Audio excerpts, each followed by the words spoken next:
Olá pessoal, estamos de volta para dar continuidade na temática do Direito Penal, parte geral 1. Agora o tema que nós vamos trabalhar se chama excludentes de ilicitude. E olha só que interessante, estão nos artigos 23, 24 e 25 do Código Penal e tem uma íntima relação lá com a construção do conceito de crime. Percebam, senhores, o seguinte, tá? Vamos avaliar agora ponto a ponto. Nós vimos, na verdade, que o crime pode ser conceituado no seu aspecto material, no seu aspecto formal e no seu aspecto analítico. Quando nós estudamos o crime no seu aspecto analítico, nós vimos que existiam duas teorias, a teoria clássica e a teoria finalista. A teoria clássica diz que crime é fato típico, antijurídico e culpável.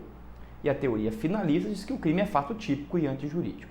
Independente da teoria, nós vimos, na verdade, que dentro do fato típico nós tínhamos tipo, objetivo e subjetivo, tipicidade, conduta, comissiva ou omissiva, resultado, crime material, formal e de mera conduta e nexo causal. Quando nós falamos do nexo causal, nós estudamos o artigo 13, com as causas e com causas relativas ou absolutamente independentes.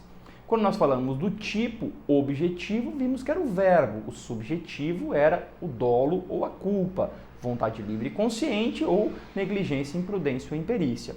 Perfeito? Tipicidade é a relação entre a conduta e o tipo, conduta comissiva e omissiva, resultado material, formal ou de mera conduta e a figura do nexo que nós já mencionamos. Então nós destrinchamos o tipo, o primeiro elemento do conceito de crime. Agora, na verdade, nós passaremos aquilo que é chamado de antijurídico, porque antijurídico é sinônimo de ilícito, fato típico e antijurídico ou ilícito. E esse ilícito ou antijurídico diz o seguinte, pensa comigo agora, se eu não tenho uma descrição de um fato prevista em lei, nós não temos um crime, correto? Porque não há crime sem lei anterior que o defina. Então, se nós não temos a previsão de um fato dito como crime, não há crime. A conduta ela é atípica. Ó, tá lá no fato típico. Atípica, não prevista em lei. Perfeito? Então, aí deixou de ser crime. Agora, nós podemos ter um fato típico previsto em lei, porém ele ser antijurídico. Perfeito, ser ilícito. Esse é o objetivo, que você faça um fato típico, cometa um fato típico ilícito. Porém, na verdade, pessoal, existem as excludentes de ilicitude, ou também chamadas de excludentes de antijuridicidade. Elas são 4 previstas no Código Penal: legítima defesa, estado de necessidade, estrito cumprimento do dever legal e exercício regular do direito. Tá? São as 4 excludentes, são 4 possibilidades que o Estado te autoriza a agir. Seja num exercício regular do direito, num estrito cumprimento de um dever legal, na legítima defesa ou no estado de necessidade, o Estado te autoriza a agir, desde que você tenha necessidade. Se você preencher todos os requisitos possíveis e imagináveis dessa necessidade, consequentemente, você será, na verdade, absolvido. E por quê? Porque embora tenha cometido um fato típico, e embora esse fato típico possa ser até culpável, vamos colocar os 3 elementos aqui, ó, ele não é ilícito, ele se tornou lícito. Professor, então quer dizer que se eu matar alguém eu posso não ser punido? Pode. Se você agiu em estado de necessidade, legítima defesa, estrito cumprimento do dever legal, o exercício regular do direito, você pode ter uma excludente de ilicitude, logo uma causa de absolvição. Perfeito? Eu vou começar, tá, de trás para frente, eu vou começar falando, na verdade, lá de trás, do exercício regular do direito. Tá? Só para a gente ter uma noção geral, eu vou falar dos 4 aqui, é bem objetivo, mas eu vou falar primeiro do exercício regular do direito. O exercício, olha só o que dizia, Graf Zudona, tá? Graf Zudona, um estudioso, sempre dizia assim, o exercício de um direito nunca é antijurídico. Um exercício de um direito nunca é ilícito. Exercer um direito é o nosso direito, é a nossa possibilidade. E qualquer pessoa pode, que possa exercer um direito subjetivo ou uma faculdade prevista em lei. Qualquer pessoa tem essa possibilidade, essa faculdade de exercer um direito. O que diz a Constituição Federal? Ninguém será obrigado a fazer ou deixar de fazer alguma coisa, senão em virtude da lei. Ou a lei determina que você faça assim o assado, ou não faça assim o assado, ou você não precisa fazer, ou você não é obrigado a fazer. Tá? Agora nós vamos pensar no seguinte. Prisão em flagrante, realizada por particular, é um exercício regular do direito, porque todos nós podemos prender alguém em flagrante. Todos. Coação para evitar um suicídio. Você vem e dá uma gravata num cidadão, você pula no pescoço, você apaga ele, inclusive, pela tua agressividade, é você impedir um suicídio. Exerceu regularmente um direito, até porque você está preservando a vida, que é um bem jurídico indisponível. A prática de uma intervenção cirúrgica, a transfusão de sangue para aquela religião que não admite transfusão de sangue, é um exercício regular de um direito. A pessoa tem o direito de fazer a transfusão ou de se submeter àquela intervenção cirúrgica em si. Tá? Outro exemplo, né? Às vezes a chamada de atenção do seu filho, certo? O castigo atribuído ao seu filho, proteção do teu patrimônio, seja com cerca elétrica, seja com cacos de vidro em cima do muro, seja na verdade com pregos ao redor do muro, com cães bravos. Isso tudo é exercício regular de um direito. O que eu quero que vocês compreendam, e eu falei no início da nossa aula de hoje, de que todas as excludentes de ilicitude são condutas, são permissivos para que você haja, certo? Para defender um direito ou para exercer um direito dentro de um limite. Deixar meu filho de castigo é um direito que eu tenho, porque ele tirou notas baixas, tirei o videogame, deixei ele de castigo. Deixá-lo privado de alimentação, banho, água por alguns dias, em razão desse castigo, é cárcere privado. Eu me excedi. Proteger o meu patrimônio através de uma cerca elétrica, de um caco de vidro, de um cão bravo, é uma coisa. Colocar, por exemplo, um arame por cima do muro ligado direto numa tomada 220 volts, eu estou me excedendo no exercício regular de um direito. Compreendeu? Eu não posso exceder na... Prender alguém em flagrante é uma coisa, prender alguém em flagrante e espancá-lo, eu estou excedendo no exercício regular do direito. Então, tudo tem que ser comedido. Não esqueçam, exercício regular do direito é a conduta praticada pelo particular, sempre dentro de uma limitação. Eu preciso dessa limitação, tão somente para garantir a produção daquele ato em si. Da proteção do patrimônio, do castigo para o meu filho, da proteção uma intervenção cirúrgica, certo? Vou dar um exemplo, outro exemplo de exercício regular do direito, são as lesões que as pessoas sofrem nos esportes.